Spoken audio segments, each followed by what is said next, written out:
আসন্ন জাতীয় সংসদ নির্বাচনে বড় রাজনৈতিক চমক হয়ে এসেছে। ৯টি সংসদীয় আসনের ব্যালটে থাকছে না বিএনপির প্রতীক ধানের শীষ। ফলে ঐতিহ্যগতভাবে বিএনপির শক্ত ঘাঁটি হিসেবে পরিচিত কিছু এলাকায় ভোটারদের সামনে তৈরি হয়েছে প্রতীক সংকট ও সিদ্ধান্তহীনতা। রাজনৈতিক বাস্তবতায় গ্রামীণ ও আধা শহরাঞ্চলে প্রতীক এখনো বড় ফ্যাক্টর এবং ধানের শীষ না থাকায় বিএনপি সমর্থিত ভোটারদের বড় একটি অংশ বিভ্রান্ত বা নিরুৎসাহিত হওয়ার আশঙ্কা রয়েছে। যেহেতু এবারে নির্বাচনে নেই আওয়ামী লীগ, এ পরিস্থিতিকে ঘিরে একটি প্রশ্ন সামনে এসেছে, এই শূন্যতা থেকে সবচেয়ে বেশি লাভবান হবে কে?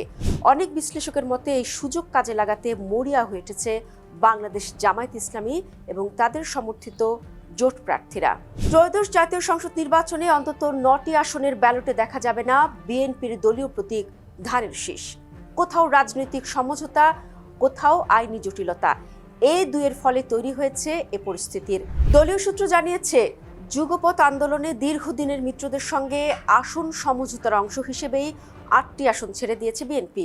ফলে ওইসব আসনে বিএনপির প্রার্থী নেই, থাকছে না ধানের শীষ। এর সঙ্গে যুক্ত হয়েছে কুমিল্লা ৪ আসনের ঋণ খেলাপির অভিযোগে বিএনপি মনোনীত প্রার্থী মঞ্জুরুল আহসান মুন্সির প্রার্থিতা বাতিল। সব মিলিয়ে এই ৯টি আসনে ঝোপ বুঝে কোপ মারতে প্রস্তুত বাংলাদেশ জামায়াত ইসলামী। এ দলটি সরাসরি জাতীয় রাজনীতিতে সীমিত ভূমিকা রাখতে পারলেও তারা বরাবরই নির্বাচনী ফাঁক ফোকর কাজে লাগাতে দক্ষ। এবারও ব্যতিক্রম হবে না। কারণ কি জানেন, অন্যান্য দলের তুলনায় জামায়াতের একটি শক্তিশালী দিক হলো তাদের মাঠ পর্যায়ের সংগঠন।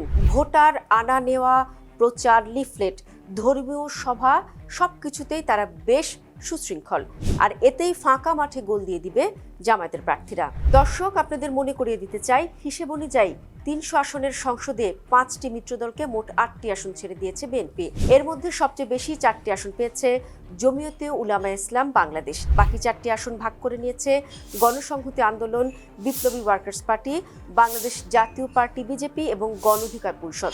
এসব আসনে সংশ্লিষ্ট দলগুলির প্রার্থীরা তাদের নিজস্ব প্রতীকে নির্বাচনে অংশ নিচ্ছেন।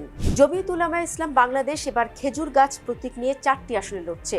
এর মধ্যে সিলেট 5 আসনে দলের সভাপতি মাওলানা মোহাম্মদ উবায়দুল্লাহ ফারুক, ব্রাহ্মণবাড়িয়া 2 আসনে সহসভাপতি মাওলানা জুনায়েদ আল হাবিব, নীলফামারী 1 আসনে মহাসচিব মাওলানা মঞ্জুরুল ইসলাম আফেন্দি এবং নারায়ণগঞ্জ 4 আসনে কেন্দ্রীয় নেতা মুফতি মনির হোসেন কাশেমি প্রতিদ্বন্দ্বিতা করছেন। এছাড়া ব্রাহ্মণবাড়িয়া 6 আসনে গণসংহতি আন্দোলনের জুনায়েদ সাকি লড়ছেন মাথাল প্রতীক নিয়ে। ঢাকা 12 আসনে বিপ্লবী ওয়ার্কার্স পার্টির সাধারণ সম্পাদক সাইফুল হক রয়েছেন কোদাল প্রতীকে। পটুয়াখালী 3 আসনে গণ অধিকার পরিষদের সভাপতি নুরুল হক নূর প্রতিদ্বন্দ্বিতা করছেন ট্রাক প্রতীক নিয়ে। এছাড়া ভোলা 1 আসনে বাংলাদেশ জাতীয় পার্টি বিজেপির চেয়ারম্যান আন্দালিফ রহমান পার্থ লড়ছেন গরুর গাড়ি প্রতীকে। এই 8 আসনের বাইরে কুমিল্লা 4 আসনে একেবারে ভিন্ন কারণে ব্যালট থেকে বাদ পড়েছে ধানের শীষ।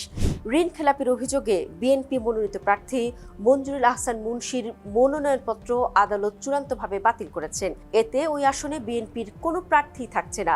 ফলে সব মিলিয়ে আসন্ন নির্বাচনে 9টি আসনের ব্যালটে অনুপস্থিত থাকছে বিএনপির ঐতিহ্যবাহী প্রতীক ধানের শীষ।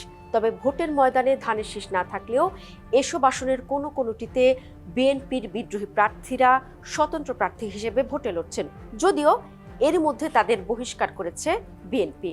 তারপরেও বাংলাদেশের রাজনীতিতে প্রতীক অনেক বড় ফ্যাক্টর। প্রতীক দেখে এখনো প্রত্যন্ত গ্রামের মানুষ প্রার্থীকে ভোট দেন, আর প্রতীক না থাকায় অনেকেই বিভ্রান্ত হবেন। এই ফাঁকগুলোই জামায়াত কাজে লাগাতে চাইছে। বিশেষ করে যেখানে বিএনপি মনোনীত প্রার্থী দুর্বল, সেখানে ধানের শীষ না থাকাটা জামায়াতের জন্য গোল্ডেন চান্স হয়ে উঠছে।